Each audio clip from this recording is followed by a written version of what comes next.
Good evening. Welcome. Thank you for being with us tonight.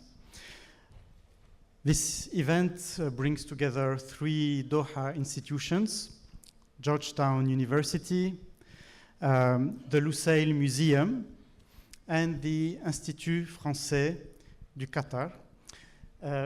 We're very glad to have our two speakers tonight to speak about an amazing story, which is the story of your great-grandfather, but it's also going to be a story about meeting points between the arts, between music, writing, and the art of the graphic novel. And it's going to be about the meeting of cultures. And this event is special for me as director of Lusail Institute, which is something you probably haven't heard about because it's a new Doha institution, which will be a new research institute on the arts and cultural exchange. And this is, in a way, a precursor event for this institute. So we're going to have a program in the future in relation with Georgetown University. So please watch this space. So tonight we have you, Zeina, who are a graphic novelist. You've published a number of graphic novels since the early 2000s. And you studied fine arts at the Académie Libanaise des Beaux-Arts Alba in Beirut. Then you studied in Paris at the École Nationale Supérieure des Arts Décoratifs.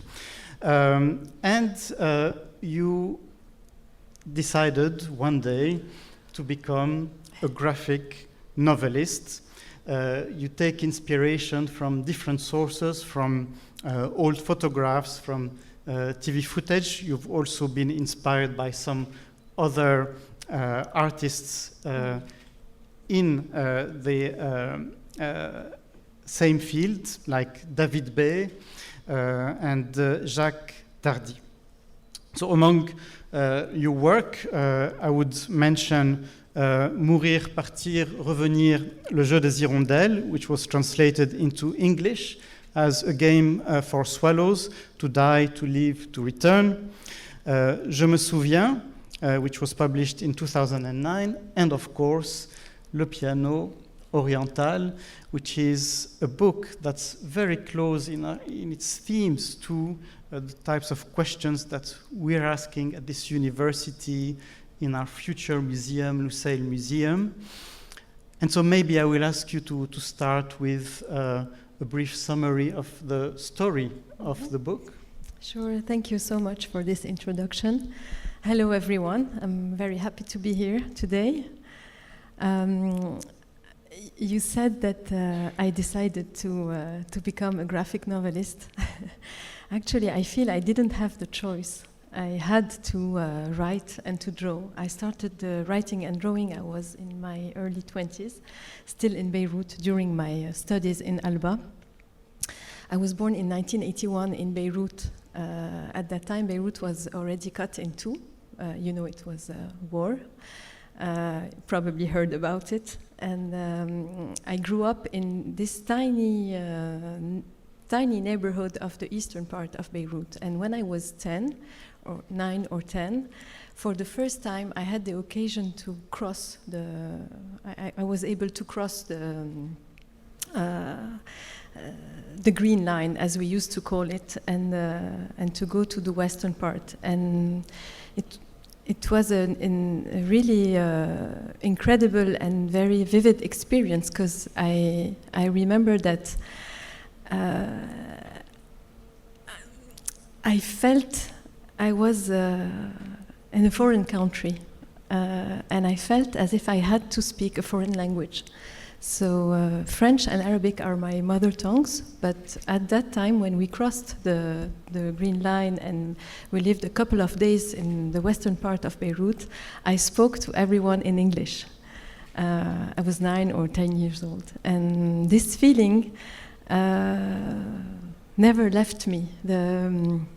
fragility of one feeling at home or a feeling abroad, or and I guess that I started writing because I realized that in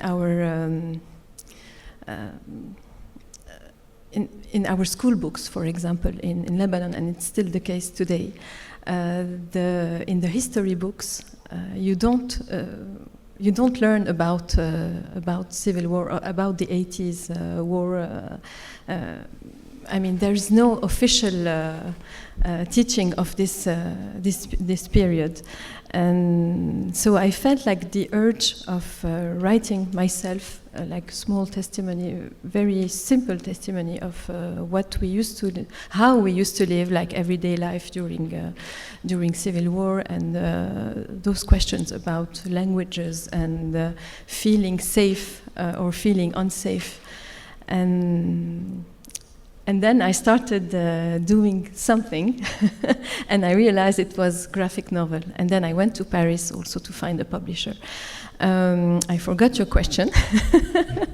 So my question was about the story. Yeah, the story of Le Piano Oriental. So I started in my first book was published in 2006. Le Piano Oriental in 2015. I was already in Paris, and Le Piano Oriental is about the story of my great-grandfather that you can see on the book cover. And now that you met me, you probably understood that I'm here. And unfortunately, he died before I was born. But my grandfather told me a lot about him, and he invented a very special piano that looks like all the pianos in the world. It's a straight piano, on dit straight pour piano droit. Upright piano, thank you. This is the musician. But it has something very, very special. My great-grandfather replaced the pedal that you can see in the middle. And he created a mechanism that I mean, when you press this pedal inside the piano, all the hammers. Have you seen a piano from the inside? Probably yes. So all the hammers just switch from a quarter of tone, and he added strings, of course. Long story short, when you press the pedal, you can play Oriental music and Arab music. You probably know that Oriental music is written with quarter of tones, but on the piano, the smallest interval, how can you say interval? Très simple finalement l'anglais. is half a tone. So if you actually want to play the quarter of tone on a piano, I just want to check that everyone is following. What do you have to do? No one? Gestures which look right. You should add some, comment on dit les touches? Some keys. Thank you. But he didn't want to transform his piano. He wanted the piano to look like an actual piano. Je me suis perdue. So all you have to know is when you press on the pedal, it becomes an Oriental piano, and you can play Arabic music, Oriental music. But and that's what interested me at the very beginning. When you release the pedal, again, it's normal, can we say, Occidental piano, as all the pianos. So for me, it's a kind of bilingual instrument. And when I said that to myself, I just realized that I'm also bilingual, because I had the chance to have two mother tongues, Arabic and French. And the book is about his invention and my own journey between my two mother tongues, French and Arabic, living in Lebanon and then living in France. Voilà.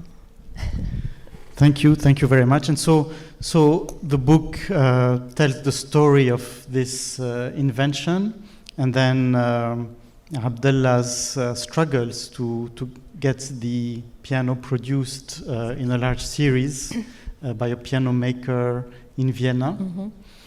And maybe I won't divulge the end for those who haven't read it yet, although we will allude to it probably a bit later.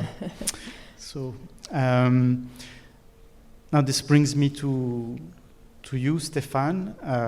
So you're a musician, you're a pianist. You started playing the piano at a very young age. And you mentioned that you were passionate about Thelonious Monk already as a child. And that as a teenager, you dabbled in the visual arts as well. And that's quite interesting. Maybe it's part of what brought you to this type of collaboration later on. And so you studied musicology at Saint-Denis, you studied the classical piano at the Conservatoire in Gennevilliers in France, and you also studied jazz and composition. You've performed in theater, and so your musical work shows that you have interests in themes of identity and exile, particularly in relation to the Greek Civil War, and maybe we'll come back to that later. And so you and Zeina have been collaborating around this story since 2017.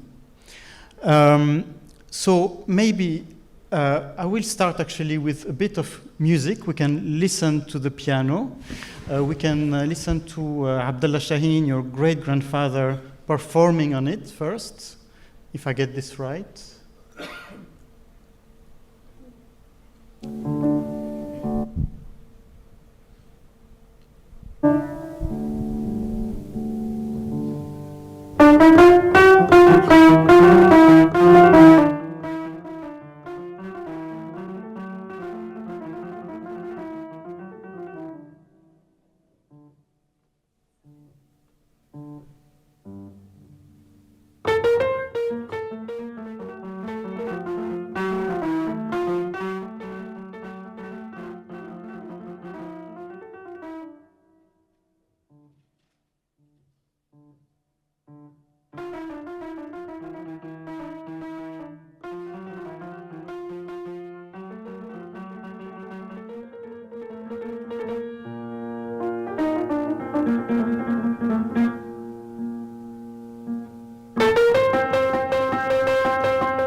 Interrupt in the middle of a musical sentence. That wasn't the intention.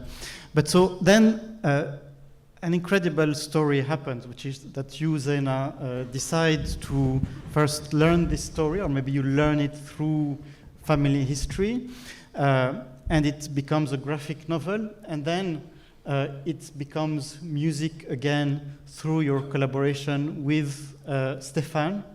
So there is only one Oriental piano that existed for a number of decades, which is the original one. So we just heard it played by its creator. And then a few years ago, a second one was made in Belgium. Do you want to tell us about that, how it happened and what the mechanism of the piano is as well? Hello. In 2016, Zeina was invited in Belgium to play in a festival of music and philosophy, I think. And maybe the Belgian guy are the really incredible, and they decided to take the piano from Beirut and to take it in Belgium, but it was very complicated. So a guy, Luc-André Desplaces, decided to make another piano, but he has only 2 months to make it. It was maybe I will give the Yes, maybe you can talk about the discussion between your mother and Luc-André Desplaces with, you know. But they don't know my mother, so they don't know how funny it is to imagine her in Beirut with her laptop on Skype. It was way before COVID, so we were used to it, of course, but she was not. And Luc-André Desplaces was in Belgium, in Tournai, and she showed him from Beirut, from the piano of her grandfather, my great-grandfather, and the mechanism and how it works with the pedal and the hammers and the strings, etc. And he was taking notes in Belgium, and maybe 2 or 3 months later, he was able to transform one of his pianos in not exactly the same way, not exactly the same mechanism, but something really close to what my great-grandfather invented in the early 60s, late 50s. And I had the surprise when I arrived to this festival where I was invited for to draw and for a talk. I had the surprise to discover this piano. It was really incredible to see that after writing and drawing this graphic novel, as you said, the piano came back to life in a way. And then later on, I had the opportunity to, another literature festival in France asked me to do something with the graphic novel, like to adapt it or like to read it or something between reading and drawings. And I said to myself that probably it was the best occasion to hear the music, because in the book it's text and drawings, of course, and I did my best to help the reader, to let the reader feel or hear the music with the drawings. But of course, the temptation was, it was, for me, it was the right moment, I guess, to ask someone, and then it was Stéphane, obviously, to do something with me, to adapt the graphic novel in like a short piece between reading, drawing, and playing this actual Belgium piano, which leads us to Stéphane's music, probably. I don't know if you want to talk about it or... Yes, because so the story continues, and you play the new Yamaha piano. This Yamaha, it's not the same technique of the Abdallah Shahin's piano, because you don't have the same sound between Oriental piano and Occidental piano. When I play Oriental music with this piano, it sounds like Kanun or Santur. So it's for me another instrument. I can't play the same thing.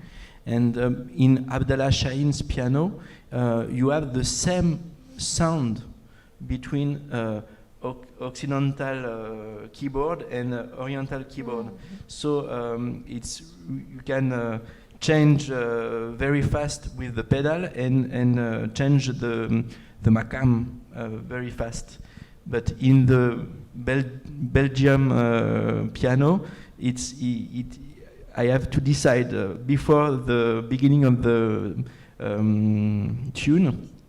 piece to play this kind of sound. So that's the Belgian Oriental piano. Yes. Also have a pedal that allows you to shift from one to the other. Yes, and the pedal when you it's a pedal. This pedal exists on every piano. It's the una corda pedal.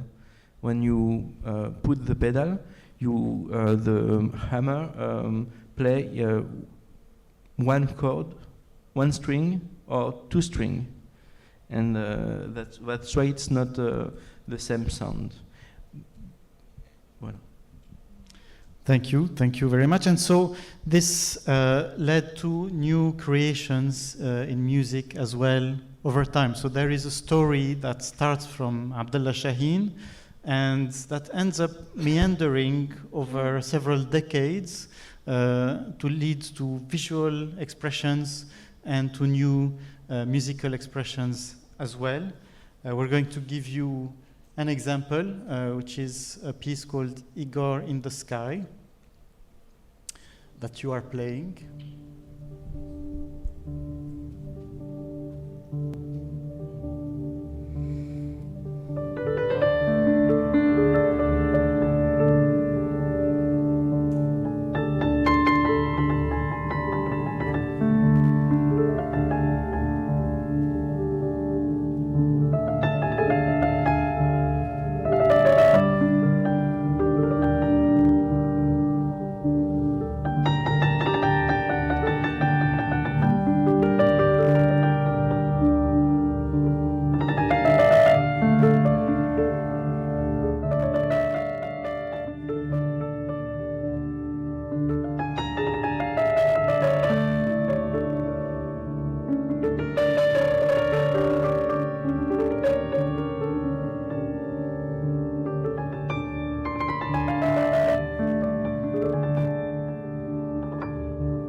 It's always my job to interrupt the nice music today.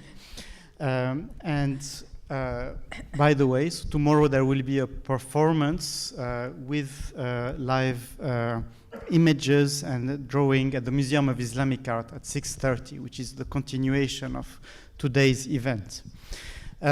So we see the way that you've given an afterlife to this story. Maybe originally this wasn't the intention, you just wanted to tell the story.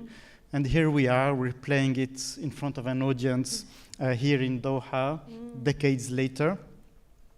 And I think you'll have been able to see as well from these few images, which are taken from the book, the way that, Zeina, you recreate atmospheres from that period. So for people from our generations, I'm also from Beirut, this is an age that we've only heard about. We've known a different world at a later stage in the life of Lebanon. How do you recreate atmospheres? Because they really come alive in the book. How does it work? I talked a lot with my grandfather that you can see actually in this picture. No, sorry. Just before. Merci. at the right with the glasses on. And then my great-grandfather is just in front of him, just shorter. So my grandfather Joseph was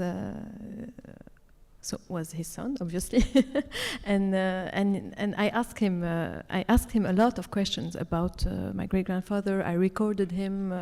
I looked for pictures in their house, in their collections, and he told me, I guess, everything he knew about his father. But of course, my idea was not to write like a biography of Abdullah Shaheen, but I just wanted to find the fil conducteur, the thread. Thank you. To stay in this topic of music, this piano is in a way is a bridge between cultures and musical traditions, and languages and different ways of seeing the world. So my grandfather told me about his life. The actual piano during all my childhood was at my grandfather's house, so it was very familiar. And I always heard, this is the piano of your great-grandfather, but I realized only when in my 20s what it was capable of this very special piano. As you can see in this picture, to answer your question, with those old pictures that are very precious to my heart, I picked some elements like for example, the pattern of the flowers behind the wallpaper. Merci. The wallpaper just behind this guy with the tarbouch is Muhammad Abdel Wahab. For those who are familiar with Oriental music, great composer from Egypt. The detail of the furniture that I took from the old pictures and put in the drawings. I have several examples to show you later. And also, it's I'm not answering directly, but in this picture, I cannot not tell you that just near Muhammad Abdel Wahab, you have the great Fayrouz. I'm sure you know her. And those pictures were taken after my great-grandfather came back from Vienna with his prototype. And the idea of Hofmann in Vienna was that my great-grandfather finds 100 orders from musicians to be able to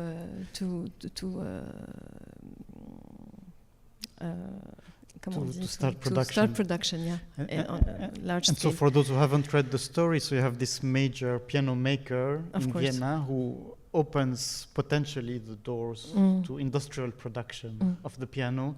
Absolutely. And when does it happen? Around 1960? Yeah, around 1960, and then it was the golden age of just a bit before of Arabic music and traditional orchestras, and so his invention was a bit not disturbing, but it was a bit peculiar because it wasn't.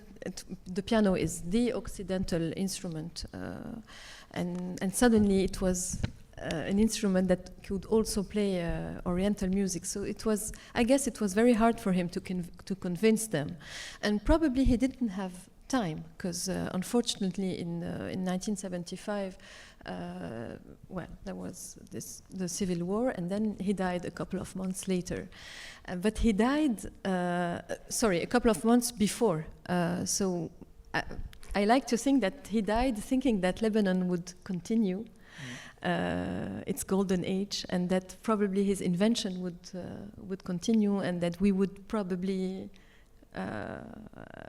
the next generations would probably take care of this piano. In a way, I didn't think about it that way, but in a way, I did my share, telling his story.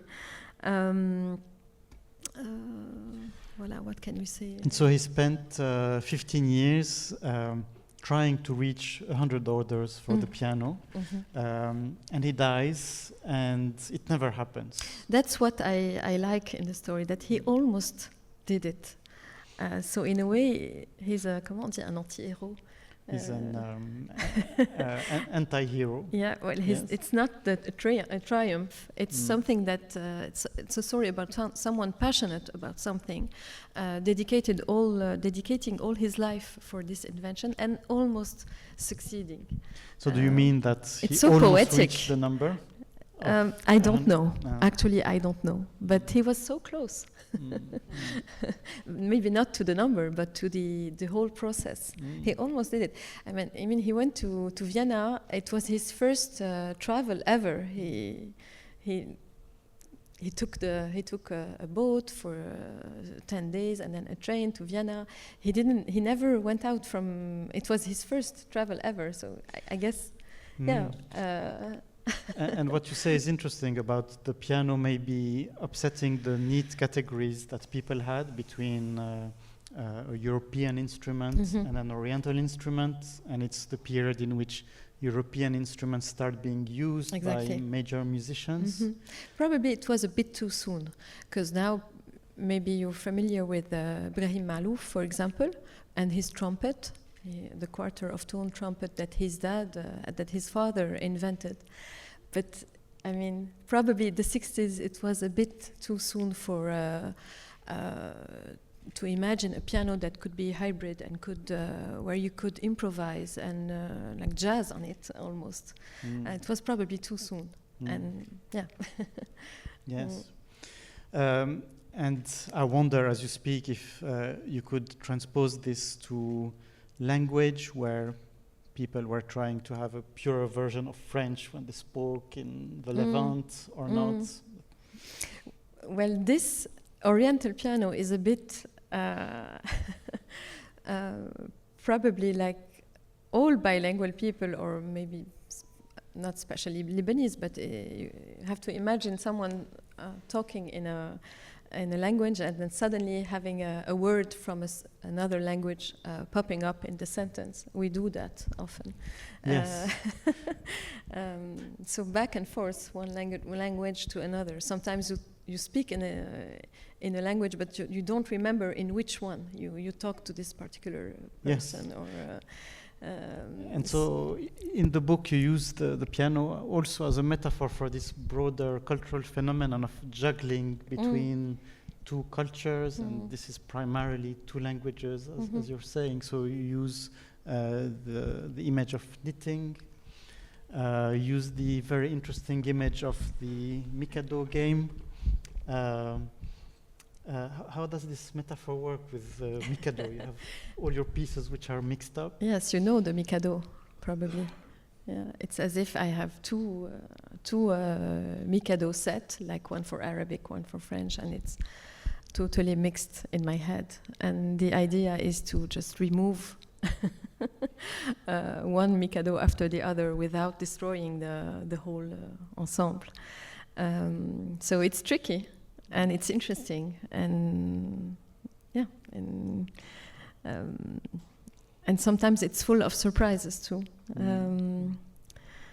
Yes, and here you have a good example of how drawing can also take care of the. I mean, like a simple image could say so much.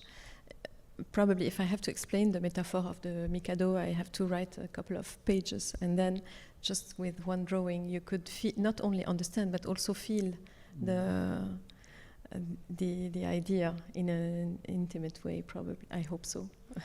So this very distinctive language of black lines and white spaces come true to you naturally when you started drawing? Not really, because when I started drawing, I didn't know I was capable of drawing for the first time. So I had this urge of writing and drawing, but I didn't know how to.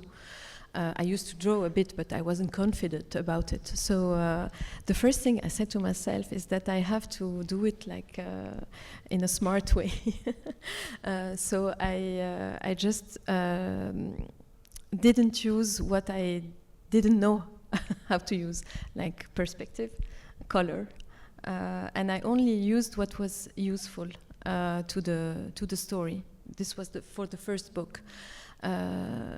So black and white, very simple lines and patterns, almost childish way of drawing in the first book. And you know what was interesting, interested me is to keep space for the reader. I wanted to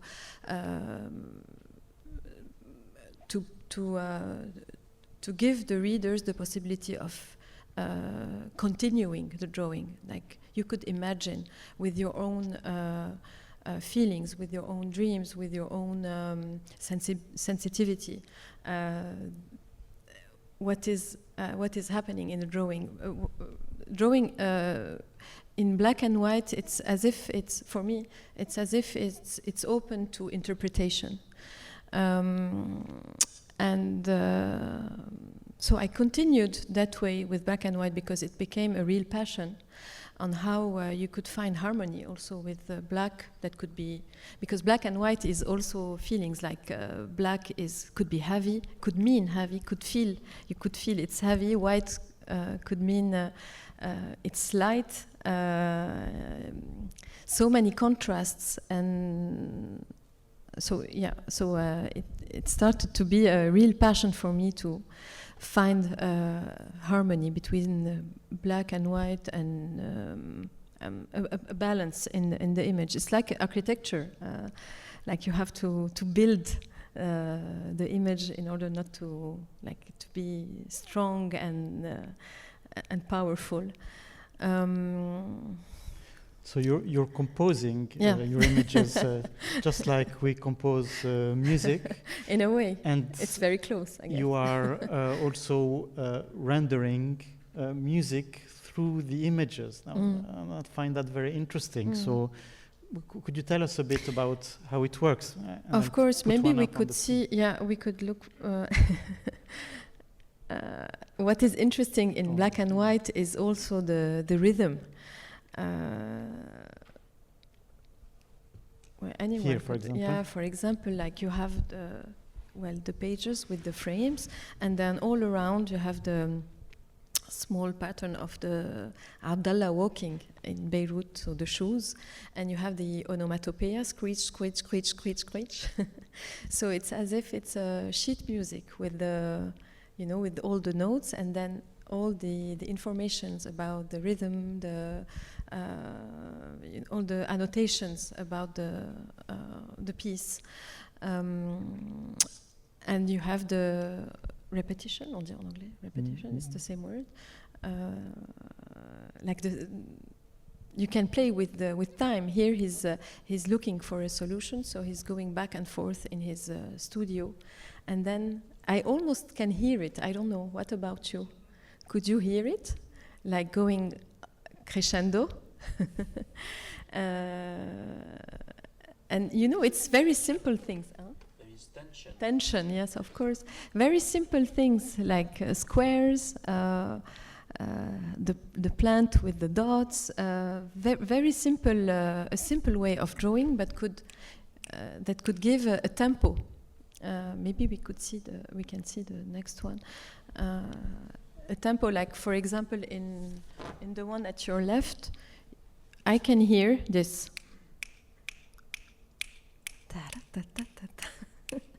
And then the other one is more like taking time, like something with maybe with more silence, less rhythmic, n'est-ce pas? You can maybe comment on it. There is, I can hear a very big space with reverb. Ah. When you put the right pedal on the piano, and you make a sound on the wood, you can listen the reverb of the piano, and I listen the. And I we want are not crazy, huh? And I want to play with the strings. Yes.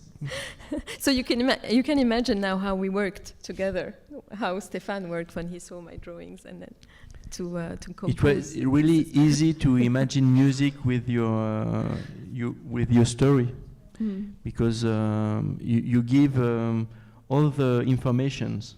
It's very simple. You take your information and you make repetition, very simple things, rhythm, with the Oriental music, with the makams, you put the melody, and it was really inspiring and fun to do. Like for example here, like it's playing around, trying to imagine new ways of representing. For instance, here the piano, or so many other things in the book. Like so, this is a double-page spread in the middle of the book. And so, Stéphane, did you start by listening to Arabic music from the 1960s? What was your process? So you see this, and then what happens? What happens? I know the Zeina. I know her. We met a long time ago. A long time ago, maybe 20 years now. And I know very well her work.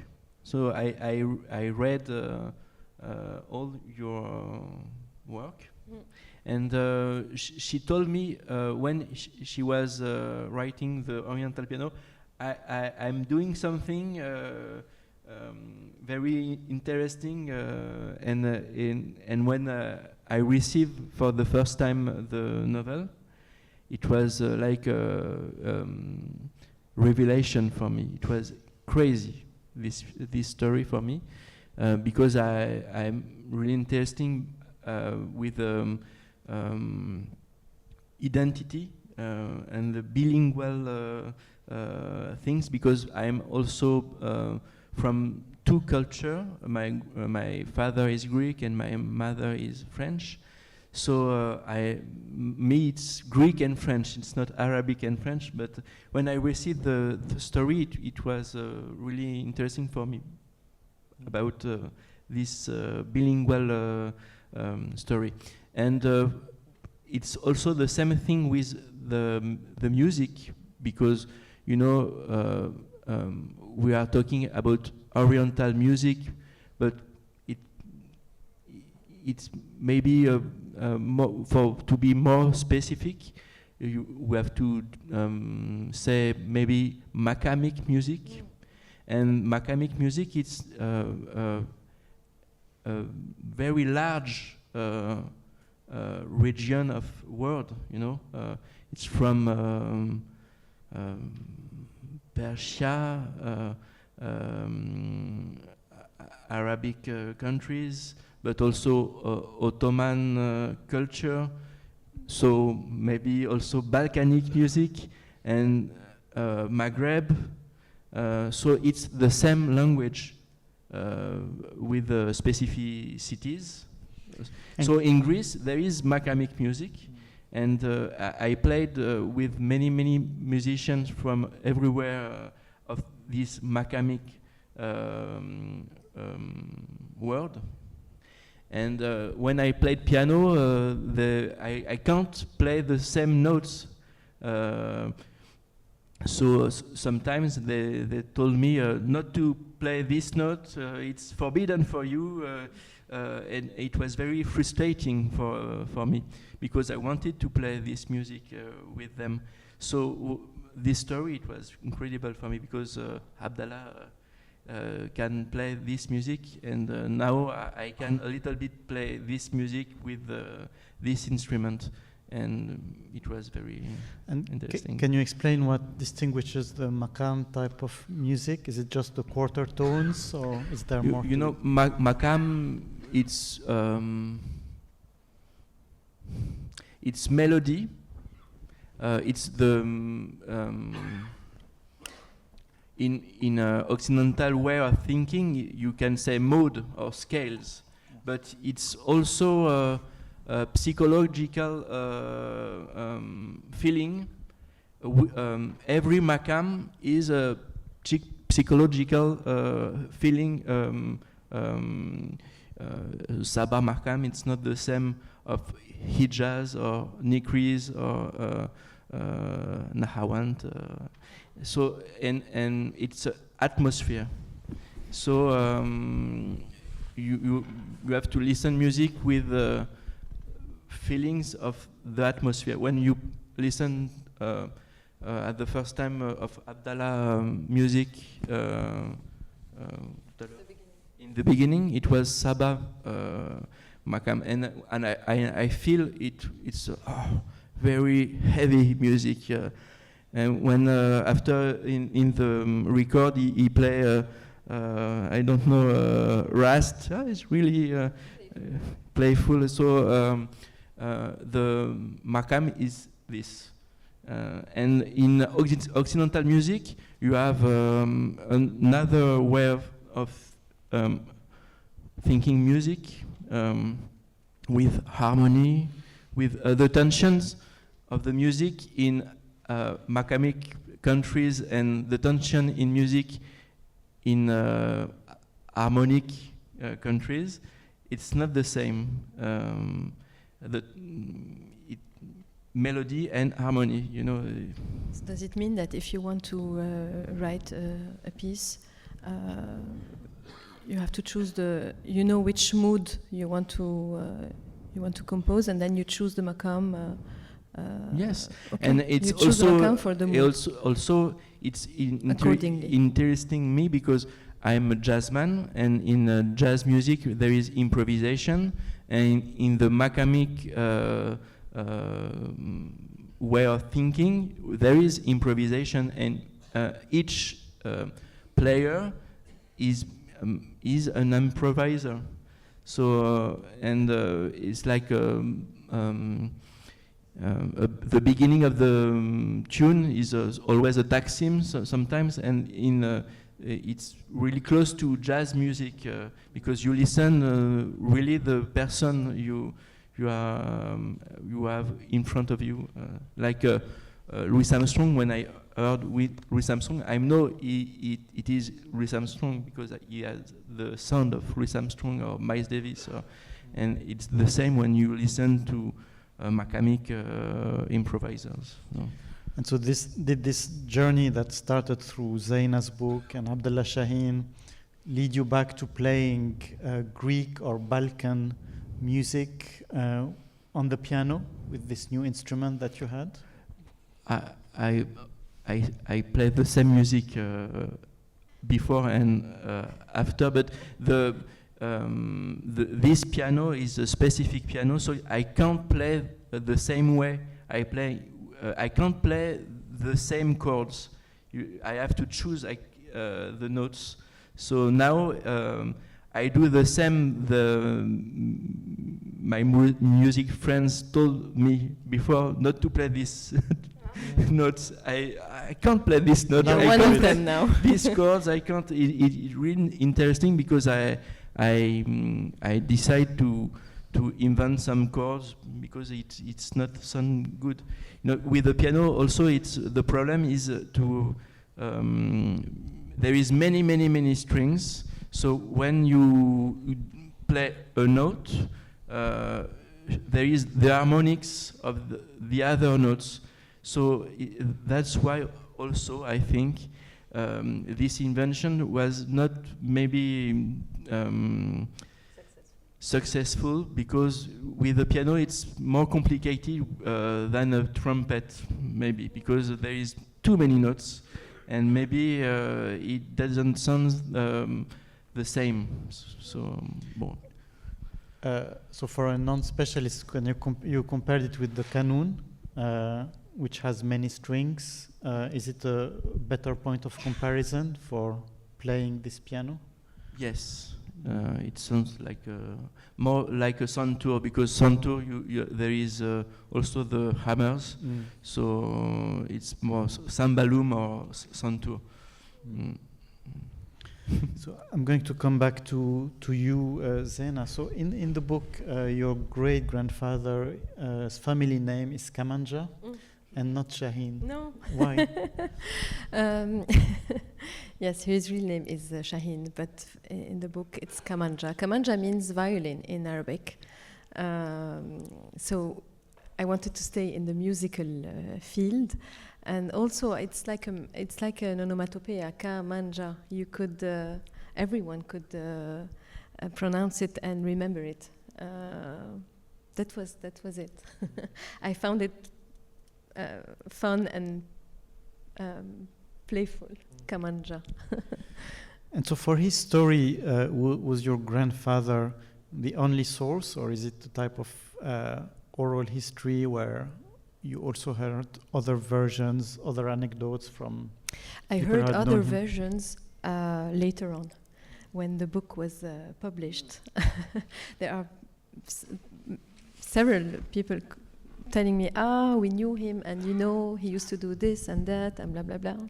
And that's what a bit frustrating when you publish a book and then you meet so many people that you could have met before and that could have been useful to understand the character. But well, I had his son and my grandfather, and it was enough for me. There are a lot of details that I invented. For example, Abdallah has a best friend, Victor Chalita. It's a totally fictional character. Oh, because he looks very real, actually. I love him. Yes, he's one of my favorite. Yes, he's a womanizer. Yes, he right? is. And he's super quick, super débrouillard. How do you say?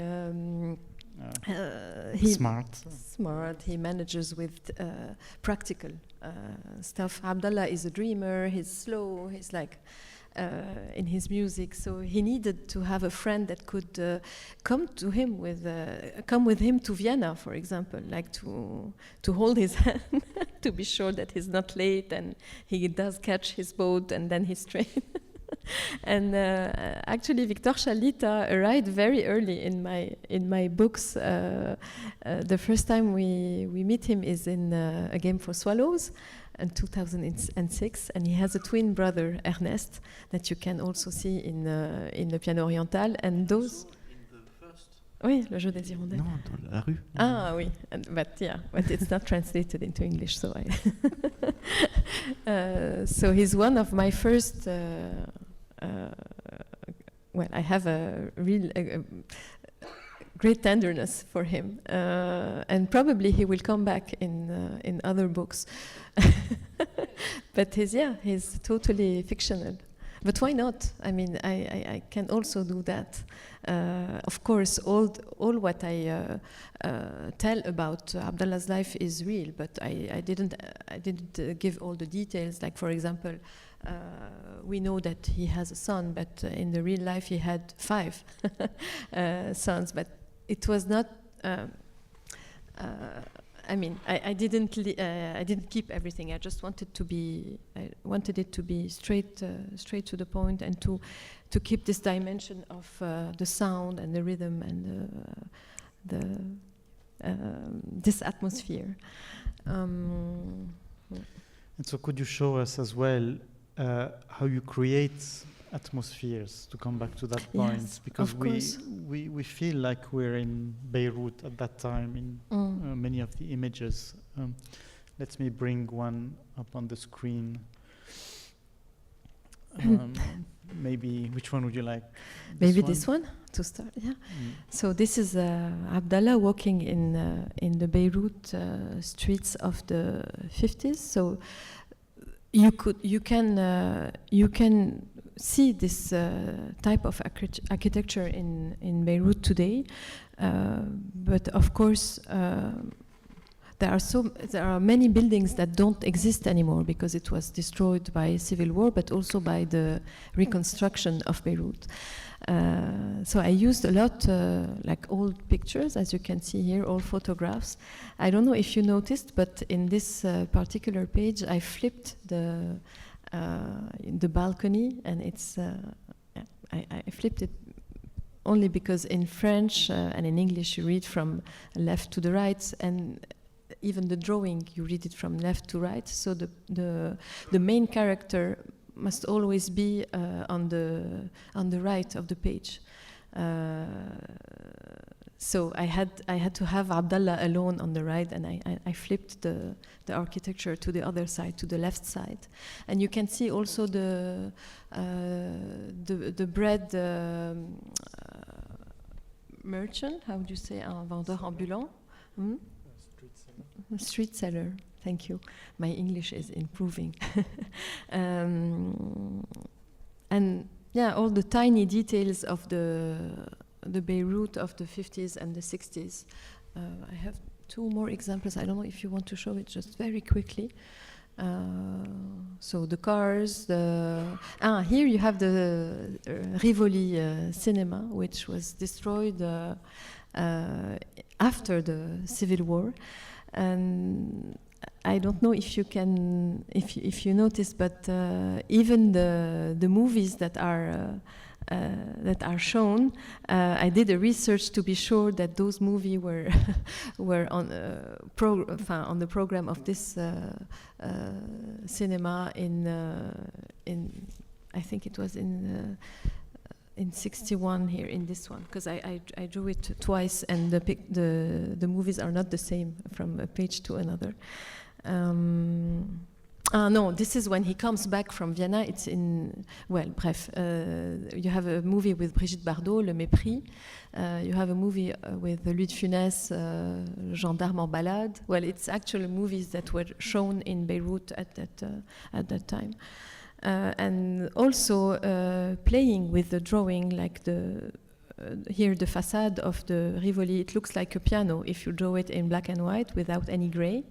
Suddenly you can also imagine the simple form of a piano. And so we have a photo which is from your personal family albums as well, where you are there at the end of the war. How does it connect to the story? Yes, my mom took this picture in 1992. It's funny because I discovered this picture after I finished drawing the book, and when I drew the facade of the Cinema Rivoli, it took me a lot of time because it's full of details, and it's not so easy to draw from a picture. I mean, it was very intense for me, and I always thought that I never actually saw this building. And then my mom just sent me this picture, like, you did saw it, you did see it, and here is the proof. And what you can see behind us, I'm here with my brother. In '92, I was 11. Is Beirut, the city, just before the reconstruction. So everything was well organized. As you can see, the comment on dit les gravats? The rubble are from one side, and it's ready for the change. It's just before it started to change again, the new form of the city that we know today. Yeah. And so in the book we have this story of two cultures and how they can coexist within us and become something else. But for me there's also the theme of memory, the way that you receive this memory and the way that it's actually significant to your lives. And there's the theme of ancestry. So it's about your great-grandfather. Another character in the book is your other grandfather, who's a dragoman. Yeah. So what's the role of all this? And do you have a reflection about ancestry maybe in the book as well?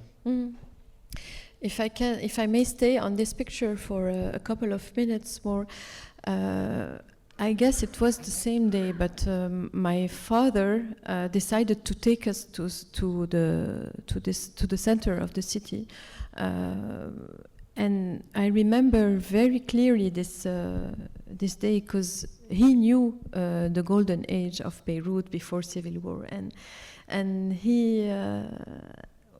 we stayed maybe for an hour in all the streets, and I remember he showed us, like he was telling us, trying to describe the Beirut that he knew. So yeah, he was just telling us, yes, here I used to wait for the tram. Here I used to go to the cinema every Saturday. Here there was the pâtisserie suisse. We used to eat the best choux à la crème, and etc. etc. And every time he said here, he showed rumbles. Rubbers. He showed nothing actually, and I guess that if I needed to write and to draw and to keep a trace of this memory, it's because he showed me the city that was already destroyed, but he also let me to imagine what it was and what it could be. So probably the memory became very important for me that particular day. Like I had like the mission to try to keep it and to transmit it. So probably it started with my father and this special, very special day. And then I realized my grandfather, my great-grandfather, and as you said, the grandfather from my father's side, he was a droguement during the during the French mandate, in Lebanon. Droguement comes from non, avant ça, from Ottoman word turjman, which comes from Arabic, also turjuman. So he used to translate from French to Arabic for the French comment on dit? Authorities. Thank you. So in a way, he was the first bilingual, probably the first real bilingual person in my family, and all those threads led to a certain idea of my country that I couldn't actually see because it doesn't exist anymore in the. In Beirut, you always have to imagine. You have to look at things and you have to imagine what it was or what it could have been. And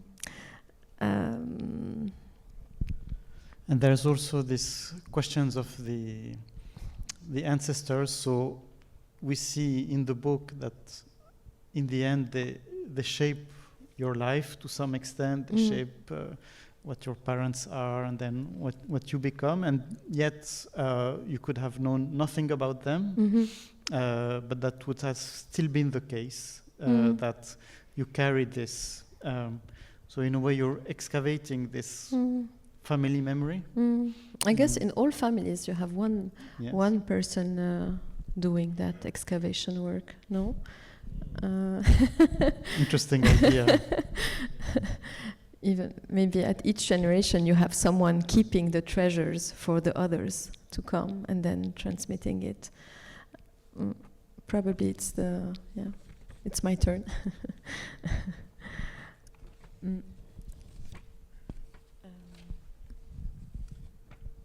And so this also brings me to the question of identity.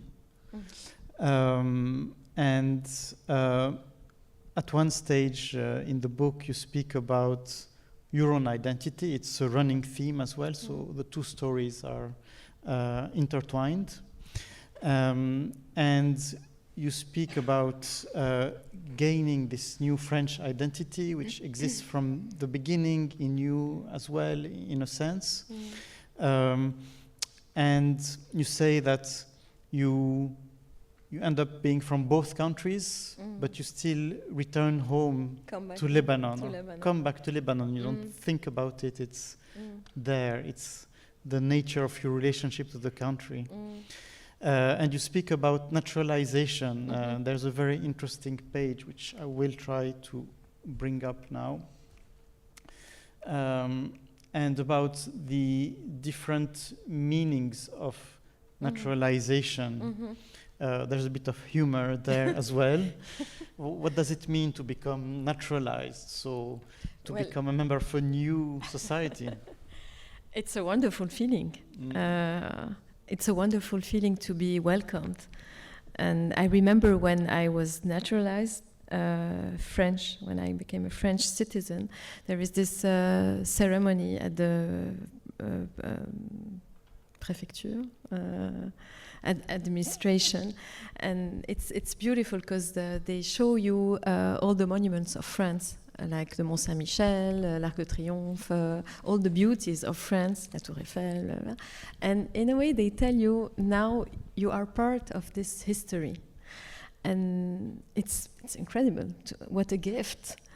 And I thought of it like in Lebanon. No one ever told me this. I was born Lebanese, of course, but I had to conquer every millimeter of my own street, and then the street next to it, because of civil war, and because all those spaces that was confiscated, on dit, where we could not go with all the lines we could not cross, and it was wonderful to be welcomed that way. And then I realized that in French, naturalisation, the word, also has another meaning, but it's the same word we use in French to talk about what's the word in English? Taxidermy. Taxidermy. Like stuffing animals. Stuffing animals. Come on! From all the words in the French language, you pick this one. Because when you are welcomed in citizenship, it's exactly the opposite of taxidermy. It's like, wow, it's life, it's movement, it's something, in movement. It's the opposite of the immobility and being. But you also. But why? And then I asked my grandfather, the one that was a translator, why? He does not answer.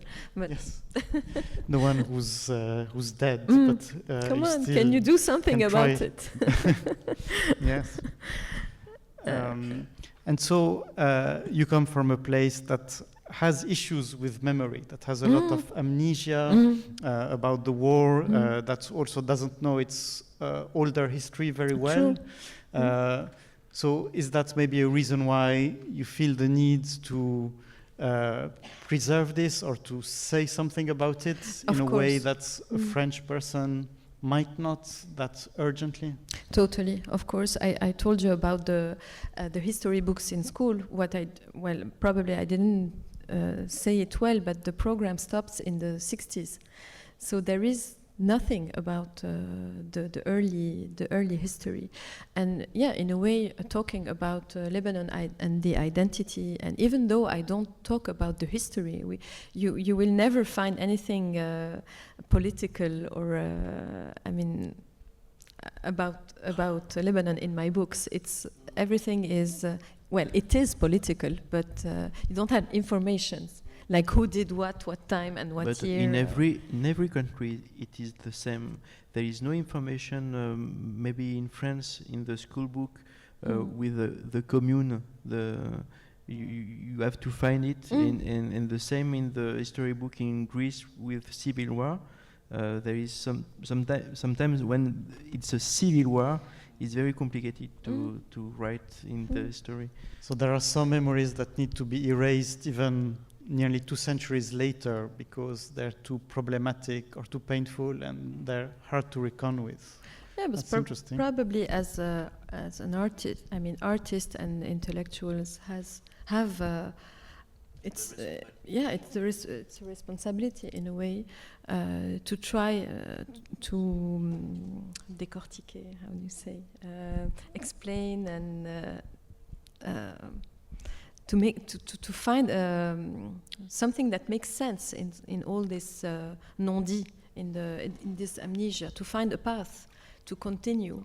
So mine is about family memories, but it's and emotions, but in a way, and maybe because it's in black and white, it's wider than that. It's maybe, hopefully, more. Comment on dit?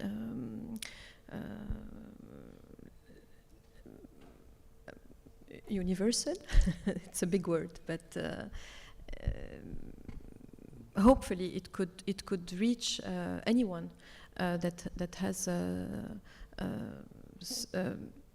something to say, or that feels something about those topics, identity. And it's not about Lebanon only, it's wider than that. Probably it's to fill the gap with drawings like a third language, like when you don't find your way, you don't find a path you could draw it, and well, of course, it's not really real, but it's a possibility you still have in drawing. So, for instance, here on the left, you're sitting with your great-grandfather. You're composing together or playing together. But I also like the one on the right, where this is Paris, but you're drawing the sea line, the horizon of the Mediterranean at the same time. Exactly. In the first one, I'm with my great-grandfather, and I don't know if you noticed, but the scene is it looks like Paris. Did you notice the Eiffel Tower? But then it looks also like Beirut, like a mix of both. And of course, this does not exist, but it does. And the last one, I had this idea of being myself an Oriental piano, and maybe an Oriental piano is opening a window in Paris and then imagining the sea line behind, the horizon behind. And well, of course, it's not here, but I can. It's just a simple line, and then it's almost here. You can imagine it. And so in graphic novel, we have novel. Would you say that this mode of expression allows you to do things which you can't do by writing with words? I think I would miss the drawing part, because in graphic novels, the drawings are not here to illustrate something that is already written. It's here to say something else, or to make make the reader feel something, a particular emotion, or so it's like a ping-pong game between information of the text and the information of the drawings. It's something very like an alchemy. We have to stop. Yes. Well, thank you very much, both. Thank you for taking us into this world of music, of sound, of images, and of Beirut as well. And before we wrap up, I would like to say a few words of thanks to all the people who've been organizing this in the background.